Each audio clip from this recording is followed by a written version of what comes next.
اسی لیے کلام مقدس نے یہ آگاہی کر دی کہ خداوند اپنے وعدے میں دیر نہیں کرتا جیسی دیر بعض لوگ سمجھتے ہیں۔ خداوند دیر نہیں کرتا، ہماری جو سمجھ ہے وہ انسان کی سمجھ۔ ہمارے لیے 24 گھنٹے کا ایک دن ہوتا ہے، 7 دنوں کا ایک ہفتہ ہوتا ہے، 4 ہفتوں کا ایک مہینہ ہوتا ہے، اور 12 مہینوں کا ایک سال ہوتا ہے، اور 100 سال کی ایک صدی ہوتی ہے۔ تو ذرا غور کیجئے، 8ویں آیت پر لکھا ہے، اے عزیزو، یہ خاص بات تم پر پوشیدہ نہ رہے کہ خداوند کے نزدیک، آپ کی اور میری تو بات ہی نہیں ہو رہی، کہ خداوند کے نزدیک ایک دن 1000 برس کے برابر ہے، اور 1000 برس ایک دن کے برابر۔ اب کسی کو کیا معلوم ہے، میرے لیے تو 24 گھنٹے گزر گئے، ایک دن ہو گیا، لیکن خداوند کے نزدیک تو وہ ایک دن ہو ہی نہیں سکتا۔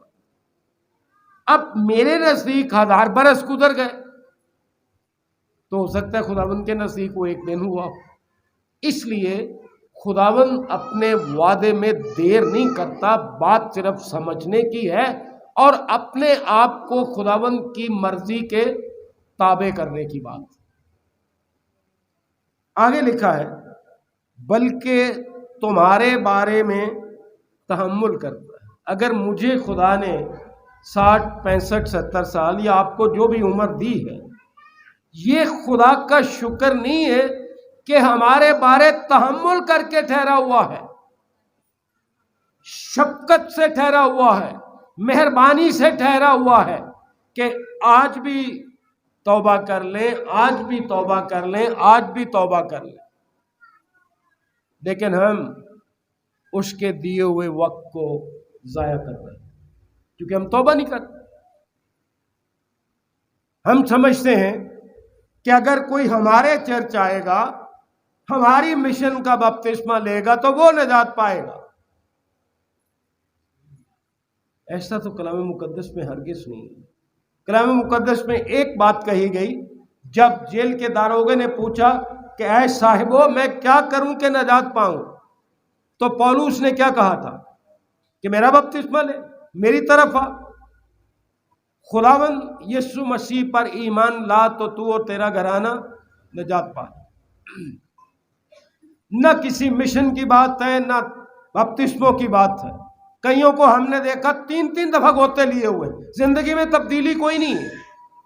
اسی طرح جن کا بچپن کا بپتسمہ ہوا ہے، انہیں بھی یہ احساس نہیں ہے کہ میرے ماں باپ کے ایمان پر، اور ماں باپ کو یہ احساس نہیں ہے کہ جو وعدے ہم نے اپنے بچے کے بپتسمے کے موقع پر کیے تھے، ہم کہاں پورے کر رہے ہیں۔ خداوند کیا مہربان خداوند!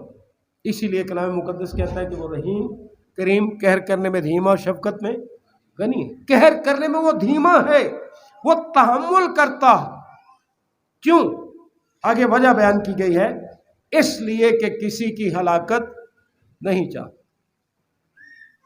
اس نے تو آدم کو بھی حکم دیا تھا کہ تو اس درخت کا پھل نہ کھانا، وہ تو اس کی ہلاکت نہیں چاہتا تھا، لیکن ساتھ بتایا تھا کہ جس روز تو نے پھل کھایا تو مرا۔ اس کا مطلب یہ ہے کہ کلام یہ کہہ رہا ہے، واضح کہہ رہا ہے کہ خدا کسی کی ہلاکت نہیں چاہتا۔ اگر ہم ہلاکت اپنے اوپر لا رہے ہیں، اپنی مرضی سے لا رہے ہیں، کیونکہ ہم توبہ نہیں کرتے، کیونکہ ہم توبہ کی طرف رجوع نہیں کرتے۔ عزیز بھائیوں اور عزیز بہنوں، وہ اس لیے تحمل کر کے ٹھہرا ہوا ہے، پہلی بات کہ وہ ہماری ہلاکت نہیں چاہتا۔ یہ ابدی ہلاکت کی بات ہو رہی ہے، طبعی موت کی بات نہیں ہو رہی۔ پھر دوسری وجہ یہ ہے، وہ چاہتا ہے کہ سب کی توبہ تک نوبت پہنچ جائے۔ اگر اس نے ہمیں لمبی زندگی دی ہے تو عیش و نشاط کے لیے تو نہیں نہ بخشی۔ اس کی مرضی یہ ہے کہ ہم پورے طور سے توبہ کریں۔ شروع سے توبہ کی منادی مختلف طریقوں سے کی جاتی رہی ہے۔ یونا کی کتاب میں بڑا واضح طور سے لکھا ہے، اگرچہ آپ جب دیکھیں گے، اور یہ میں بھی مانتا ہوں، تسلیم کرتے ہیں سارے علماء جو ہیں، کہ یونا نے جا کے توبہ کے لیے نہیں کہا انہیں کہ بھائی توبہ کر لو۔ اس نے سادہ سی بات ایک کہی کہ 40 روز کے بعد تم برباد کر دیے جاؤ۔ جو کچھ پہلے ہوا کہ خداوند نے کدھر بھیجا، وہ کہاں چلا گیا، مچھلی کے پیٹ میں گیا، پھر باہر نکلا، پھر جو کچھ ہوا، تو تیسرا باب جو ہے وہ ہمیں یہ بتاتا ہے، 4 آیت میں کلام مقدس کہتا ہے، اور یونا شہر میں داخل ہوا اور 1 دن کی راہ چلا، اس نے منادی کی اور کہا 40 روز کے بعد نینوا برباد کیا جائے گا۔ کوئی توبہ کے لفظ تو نہیں ہے ہماری طرح، جس طرح ہمیں کہا جاتا ہے کہ توبہ کر لو، لیکن حقیقت یہ ہے کہ جب لوگوں کو یہ پیغام پہنچا کہ 40 دنوں کے بعد نینوا برباد کر دیا جائے گا، یاد رکھیے توبہ نہیں ہے تو سوائے بربادی اور ہلاکت کے کچھ بھی نہیں۔ یہ جو بربادی کا پیغام تھا، دراصل یہ توبہ کی طرف لانے ہی کا پیغام تھا۔ اگرچہ یونا کی اس قوم کے ساتھ لگتی تھی، لیکن پس منظر میں جو پیغام خداوند کی طرف سے تھا وہ یہی تھا کہ توبہ کریں۔ اور میں یقین جانیے جب کبھی بھی نینوا کے لوگوں کے بارے اور اس کے بادشاہ کے بارے پڑھتا ہوں تو میرے رونگٹے کھڑے ہو جاتے ہیں کہ ہمیں زندگی میں سینکڑوں مرتبہ کہا گیا کہ توبہ کر لو، اور ہم نے 1 مرتبہ نہیں کی۔ انہیں توبہ کے لیے براہ راست نہیں کہا گیا، انہیں یہ پیغام دیا گیا کہ 40 روز کے بعد نینوا برباد کر دیا جائے۔ کیا خوبصورت لوگ تھے، کیا خوبصورت منظر ہے، اور کیا تبدیلی اس قوم میں آئی ہے۔ 5ویں آیت میں لکھے، تب نینوا کے باشندوں نے خدا پر ایمان لا کر روزے کی منادی کی، اور ادنا والا سب نے ٹاٹ اوڑا۔ اور یہ خبر نینوا کے بادشاہ کو پہنچی، امیر غریب بادشاہ تک جب یہ خبر پہنچی، اور وہ اپنے تخت پر سے اٹھا اور بادشاہی لباس کو اتار ڈالا اور ٹاٹ اوڑھ کر راکھ پر بیٹھا۔ ہماری زندگی میں یہ عاجزی اور حلیمی کبھی نہیں آئی۔ ہم اپنے فخر اور غرور کے دائرے سے کبھی باہر ہی نہیں نکلتے۔ بہرحال کلام مقدس میں اس کے بعد ہم دیکھتے ہیں مقدس مرکز کی انجیل کا 1 باب اور 4 آیت سے 8ویں آیت تک پڑھ رہا۔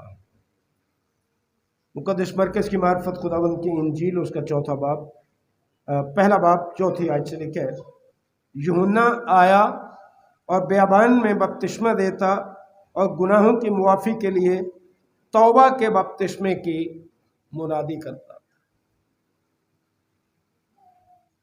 مجھے یہ الفاظ کہنا کوئی آسان نہیں لگ رہا۔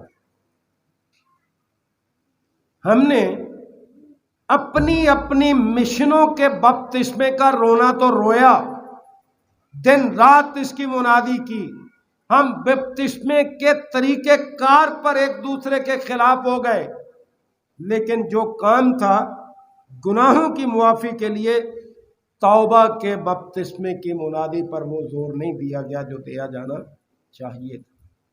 بہرحال بتانا یہ چاہتا ہوں کہ یوحنا نے توبہ کی منادی کی، اور یہودیہ کے ملک کے سب لوگ اور یروشلم کے سب رہنے والے نکل کر اس کے پاس گئے، اور انہوں نے اپنے گناہوں کا اقرار کر کے دریائے یردن میں اس سے بپتسمہ لیا۔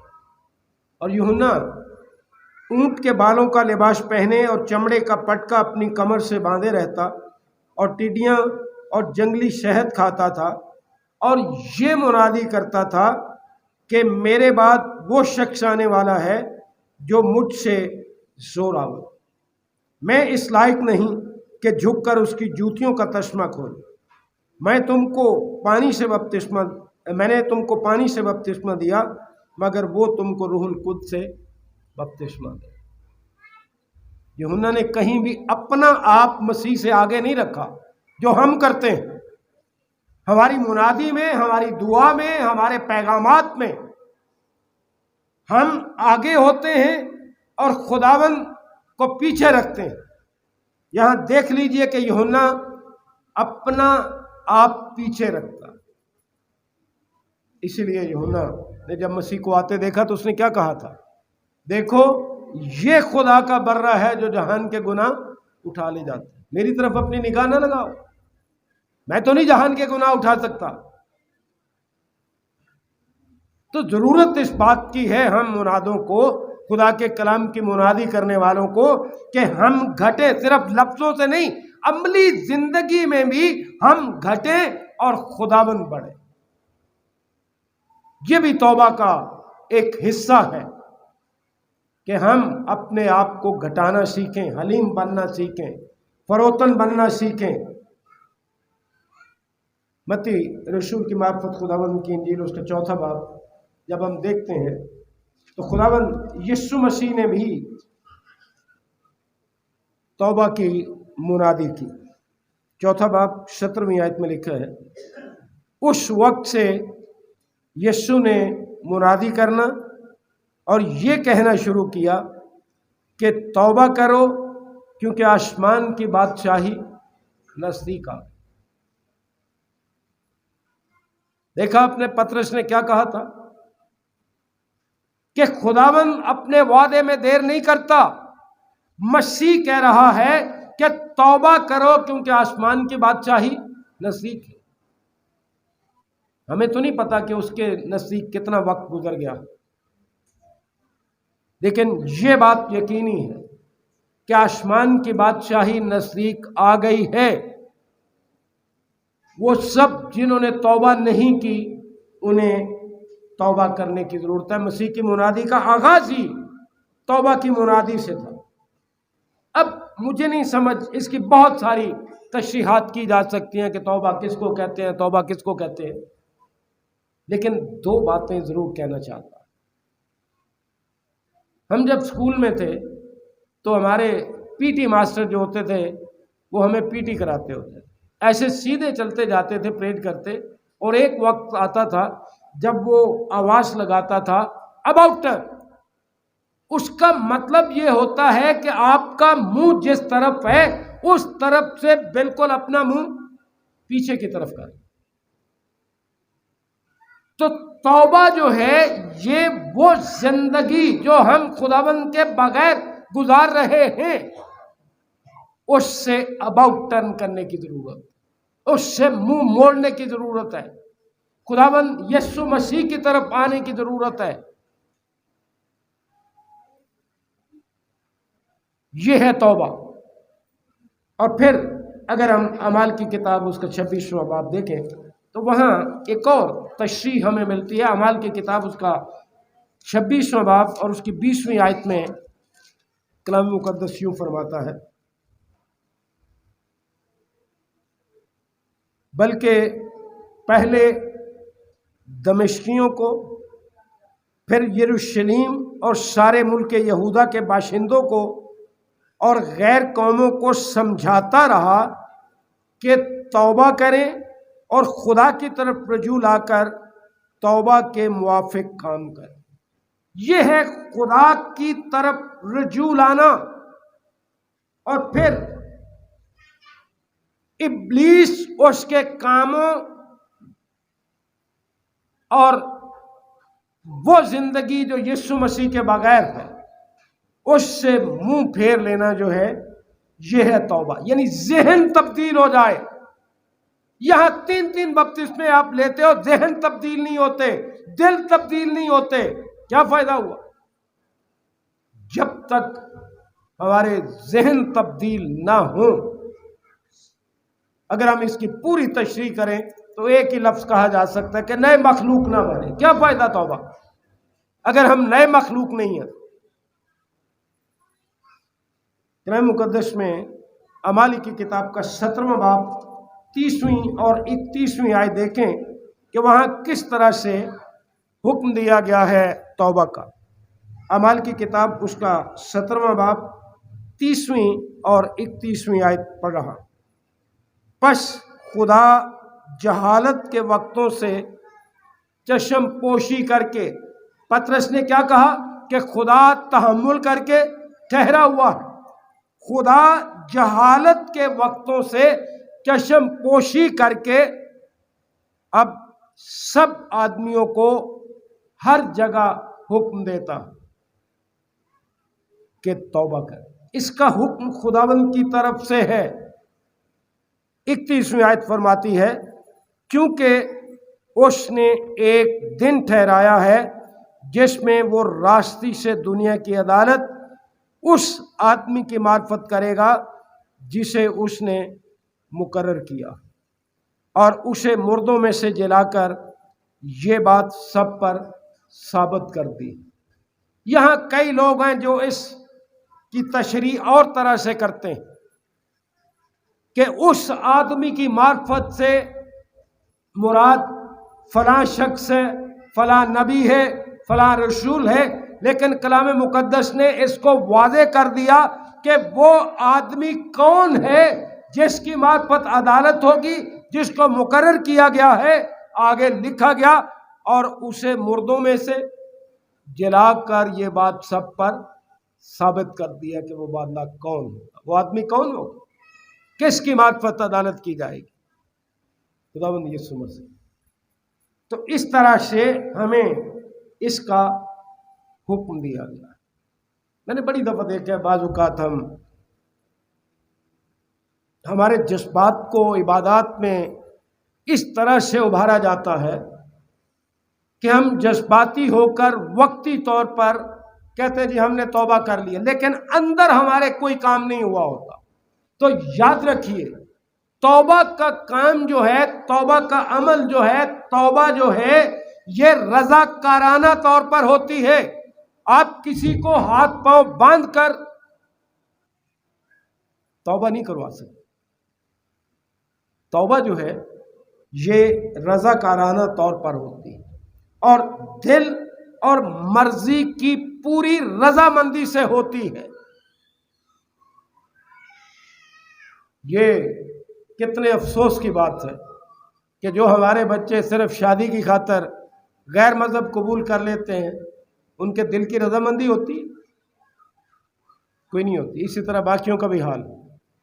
توبہ جو ہے دل اور مرضی کی پوری رضامندی اس میں شامل ہونی چاہیے. عزیز بھائیوں اور عزیز بہنوں، ایک اور بات غور سے سن لیجیے. توبہ کے لیے خدا کی مہربانی ہونا بڑا لازم ہے. اگر خدا کی مہربانی نہ ہو، اس کا فضل نہ ہو، اس کی شفقت نہ ہو، کوئی شخص اپنے آپ سے توبہ نہیں کر سکتا. یونا کی کتاب میں 30واں باب ہم نے دیکھا تھا، پڑھا تھا، اور ان میں خدا کی مہربانی کا عمل دخل کیا تھا کہ اپنے بندے کو بھیجا کہ ان کو جا کر یہ پیغام دے دے. یہ تھی خدا کی مہربانی. اسی طرح آج بھی خدا اپنے لوگوں کو بھیجتا ہے، کسی نہ کسی طرح ہم تک پیغام پہنچاتا ہے. توبہ کے بغیر سوائے بربادی کے کچھ نہیں ہے. سو توبہ کے لیے پہلی بات یہ ہے کہ خدا کی مہربانی اور اس کے فضل کا ہونا لازم. پھر خدا کے غضب کا علم ہونا چاہیے. جب تک آپ کو خدا کے غضب کا علم نہیں ہے آپ توبہ نہیں کر سکتے. یونا نے جا کے کیا کہا؟ 40 روز کے بعد تم برباد ہو جاؤ. جب انہیں خدا کے غضب کا علم ہوا، خدا کی وہ مہربانی جو یونہ کی صورت میں ان تک پہنچی اور یونہ کی ماتبت خدا کے غضب کا علم ہوا، تو انہوں نے کیا کیا؟ کمال کر دیا، اپنی زندگی میں ایسا نمونہ پیش کر دیا ہم سب کے لیے۔ سنیے ذرا تیسرا باب 5ویں سے 9ویں آیت پڑھ رہا ہوں۔ تب نینوا کے باشندوں نے خدا پر ایمان لا کر روزے کی منادی کی۔ یونہ نے کیا کہا کہ 40 روز کے بعد نینوا برباد ہو جائے گا۔ وہ خود ہی خدا پر ایمان لائے ہیں، روزے کی منادی کی، اعلیٰ و ادنا سب نے ٹاٹ اوڑا، اور یہ خبر نینوا کے بادشاہ کو پہنچی، اور وہ اپنے تخت پر سے اٹھا اور بادشاہی لباس کو اتار ڈالا اور ٹاٹ اوڑھ کر راکھ پر بیٹھ گیا۔ اور بادشاہ اور اس کے ارکان دولت کے فرمان سے نینوا میں یہ اعلان کیا گیا اور اس بات کی منادی ہوئی کہ کوئی انسان یا حیوان گلا یا رما کچھ نہ چکھے اور نہ کھائے پیے، لیکن انسان اور حیوان ٹاٹ سے ملبس ہوں اور خدا کے حضور گریہ زاری کرے، بلکہ ہر شخص اپنی بری روش اور اپنے ہاتھ کے ظلم سے باز آئے۔ یہ تھی توبہ، اپنی بری روش سے باز آنا، اپنے ہاتھ کے ظلم کو روک دینا۔ اگر ہماری زندگی میں بری روشوں کو ترک کرنا نہیں ہے تو کون سی توبہ ہم نے کی ہے؟ پھر 9ویں آیت میں لکھے، شاید یہاں تو بڑے بڑے دعوے کیے جاتے ہیں نا کہ یہ ہو جائے گا، یہ ہو جائے گا۔ ہماری عبادات میں دعووں کے علاوہ رہ کیا گیا؟ 3 اتوار آؤ، 3 جمعرات آؤ، اتنی دفعہ آ کے دعا کراؤ، یہ ہو جائے گا، وہ ہو جائے۔ اتنا کچھ کرنے کے باوجود لوگوں کا رویہ کیا تھا؟ کیونکہ انہیں نہیں معلوم کہ ہماری توبہ قبول ہوگی یا نہیں، ہمارے روزے قبول ہوں گے یا نہیں۔ انہیں نہیں معلوم کہ ہمارا ٹاٹ اوڑھنا، گریہ زاری کرنا خدا کے حضور مقبول ہوگا کہ نہیں۔ یہ تو خداوند پر ہے نا، وہ اس کو مجبور تو نہیں کر سکتے۔ اسی لیے آگے کہا گیا، شاید خدا رحم کرے اور اپنا ارادہ بدلے اور اپنے قہر شدید سے باز آئے اور ہم ہلاک نہ ہو۔ کوئی دعویٰ کیا انہوں نے؟ روزے رکھو دیکھو کیا ہوتا ہے، ٹاٹ اوڑھ لو دیکھو کیا ہوتا ہے۔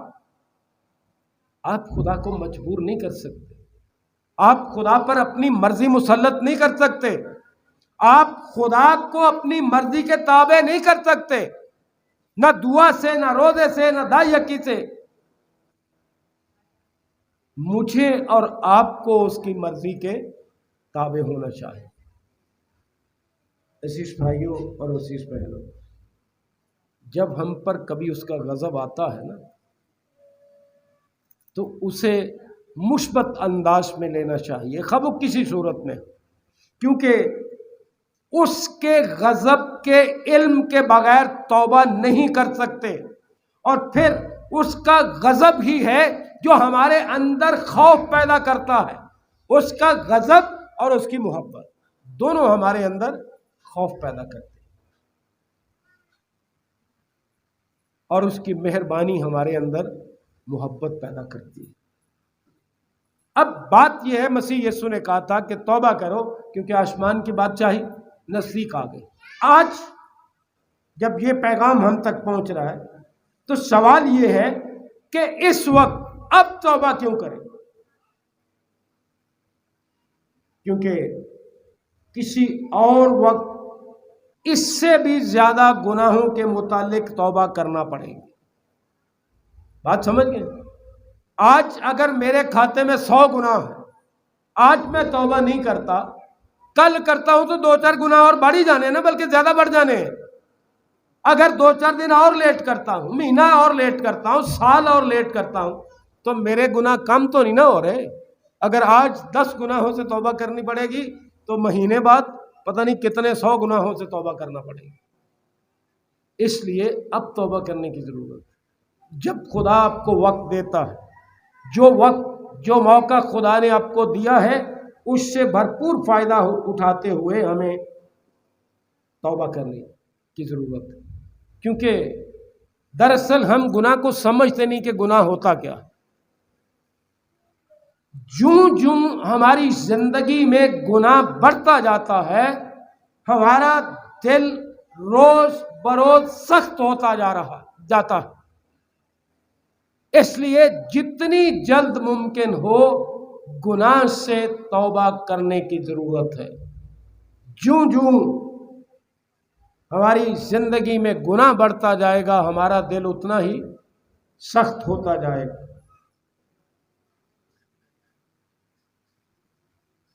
کبھی آپ نے دیکھا ہوگا کہ ایک جگہ سے پانی اگر گزرتا ہے، 1 فٹ کا اگر وقفہ ہے نا، تو اس کو بند نہ کیا جائے، پختہ نہ بنایا جائے، تو تھوڑے عرصے بعد وہ 1 فٹ نہیں رہتا، 2 فٹ ہوگا، 3 فٹ ہوگا، 4 فٹ، روز بروز کیا ہوگا؟ بڑھتا جائے گا۔ اسی طرح جو گڑھا خدا اور ہمارے درمیان ہے، توبہ اس کو کم کرتی ہے، ختم کرتی ہے، اور گناہ کا جاری رہنا اس خلیج کو، اس گڑھے کو کیا کرتا ہے؟ اور چوڑا کرتا جاتا ہے۔ مقدس لوکا کی معرفت انجیل اس کا 16واں باب وہاں دیکھیں تو وہاں آپ کو پتہ چلے گا، اس گڑھے کا ذکر کیا گیا ہے۔ مقدس لوکا کی معرفت خداوند کی انجیل اس کا 16واں باب اور 26ویں آیت میں لکھا ہے، اور ان سب باتوں کے سوا ہمارے تمہارے درمیان ایک بڑا گڑھا واقع، ایمانداروں اور بے ایمانوں کے درمیان ایک گڑھا واقع۔ اگر توبہ نہیں کرتے تو روز بروز گناہ جو ہیں اس گڑھے کو کیا کریں گے؟ اور بڑھاتے جائیں، ایسا کہ جو یہاں سے تمہاری طرف پار جانا چاہیں نہ جا سکیں، اور نہ کوئی ادھر سے ہماری طرف آ سکے۔ پتہ نہیں تسی کیڑیاں دعاواں کر دے، اے جی فلانے نے مر گیا دعا کرے ہو جے خدا انہوں اس جگہ جاؤ، کتھے جانا ہے انہیں؟ کلام تو یہ کہہ رہا ہے کہ ادھر والے ادھر نہیں جا، مرنے کے بعد توبہ ہی ہے جو آپ کا مقام تبدیل کرتی۔ جب سانس نکل گیا، دم چھوڑ دیا ہم نے، تو پھر جو ادھر ہیں وہ ادھر ہی رہیں گے، اور جو ادھر ہیں وہ ادھر ہی۔ بہرحال مقصد ہمارا یہ تھا کہ یہ توبہ جو ہے اس گڑھے کو کم کرتی ہے، اور گناہ اس گڑھے کو روز بروز چوڑا کرتی۔ عزیز بھائیوں اور عزیز بہنوں، خداوند کی شکر گزاری کی، دل سے اسے مبارک ہے، اس کی شکر گزاری کیجئے کہ وہ کسی کی ہلاکت نہیں چاہتا۔ خدا ہماری ہلاکت نہیں چاہتا، کیونکہ اس نے ہماری خاطر اپنا بیٹا بھیجا ہے، اور مسیح بھی نہیں چاہتا کہ ہم ہلاک ہوں، کیونکہ اس نے ہماری خاطر اپنی جان دی۔ آپ حیران ہوں گے، خدا مسیح دونوں ہی نہیں چاہتے کہ ہم ہلاک ہوں، چاہتے ہیں کہ ہم توبہ کریں۔ اور کلام مقدس یہ بتاتا ہے کہ فرشتے بھی نہیں چاہتے، کیونکہ جب کوئی توبہ کرتا ہے تو آپ کلام مقدس پڑھ کر دیکھ لیجئے، وہاں آسمان پر کیا ہوتا ہے؟ خوشی ہوتی۔ مقدسین جو خدا کے لوگ ہیں وہ بھی نہیں چاہتے کہ کوئی ہلاک ہو، کیونکہ وہ آپ کے لیے دن رات دعا کرتے ہیں کہ آپ توبہ کریں۔ اس لیے ہمیں ایک دوسرے کے لیے دعا کرنے کی ضرورت ہے۔ اگر مقدسین نہ چاہتے ہوتے تو جو مقدس لوکا کی انجیل میں بتایا گیا ہے 16واں باب اور اس کی 27ویں اور 28ویں آیت، سنیے کیا لکھا ہے۔ اس نے کہا، بس اے باپ، میں تیری منت کرتا ہوں کہ تو اسے میرے باپ کے گھر بھیج۔ یعنی ہلاکت تو کوئی بھی نہیں چاہتا،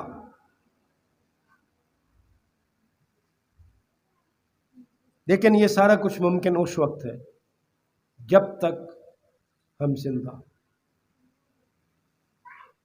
عزیز بھائیو اور عزیز بہنوں، اگر آپ نے توبہ کی ہے، دل سے خدا کی شکر گزاری کی، نہیں کی، آج موقع ہے۔ آج خداوند ہم سب کو بلا رہا ہے، وقت نزدیک ہے، مسیح یسوع کی آمد نزدیک ہے، اور جیسی دیر آپ سمجھتے ہیں ویسی دیر نہیں ہے کہ پتہ نہیں اس نے کب آنا ہے، اچانک آ جائے گا۔ کسی کو علم نہیں ہے کہ میرا آخری سانس کب اور کس لمحے ہوگا، اس لیے جتنا وقت خداوند نے دیا ہے اس سے فائدہ اٹھاتے ہوئے پورے طور سے توبہ کرنے کی۔ خداوند آپ سب کو برکت بخشے، اور جنہوں نے توبہ نہیں کی ان کو توبہ کا فضل عطا کرے۔ آپ دعا مانگیں۔ خداوند یسوع مسیح میں ہمارے رحیم باپ، دل کی گہرائیوں سے تیرے شکر گزار ہیں، تیری ساری مہربانیوں کے لیے، تیرے پیار کے لیے، اس وقت کے لیے، تیرے پاک کلام کے لیے جو تو اپنے نبیوں، رسولوں اور مقدسین کی معرفت ہم تک پہنچاتا ہے، تو نے پہنچایا، تیرے شکر گزار۔ اس پر عمل کرنے کی توفیق بخش دے۔ جتنوں نے خداوند توبہ کی ہے ان سب کے لیے تیرے شکر گزار ہیں، بخش دے کہ وہ توبہ کے موافق پھل بھی لائیں۔ جنہوں نے توبہ نہیں کی وہ بھی توبہ کریں تاکہ ہلاکت سے بچ جائیں، ابدی ہلاکت سے نکل کر ابدی زندگی میں آ جائیں۔ یہ پیغام ہمارے دلوں میں نقش ہو، ہم ہر لمحہ خداوند سوچیں کہ تیری آمد نزدیک ہے، ہمیں تیار رہنا، پورے طور سے توبہ کا فضل عطا کر، کیونکہ تو ہماری ہلاکت نہیں چاہتا۔ تیرے شکر گزار، تو چاہتا ہے کہ ہم میں سے ہر ایک کی توبہ تک نوبت پہنچے، تو یہ فضل عطا کر۔ ہم، ہمارے خاندان، ہمارے عزیز دوست احباب رشتہ دار سب ایسے ہوں جنہوں نے توبہ کی ہو، یسوع مسیح کو اپنا نجات دہندہ قبول کیا ہو، تاکہ وہ بھی ابدی زندگی کے وارث بنے۔ عبادت کے باقی حصے میں ہمارا رہنما اور محافظ یسوع مسیح کے نام سے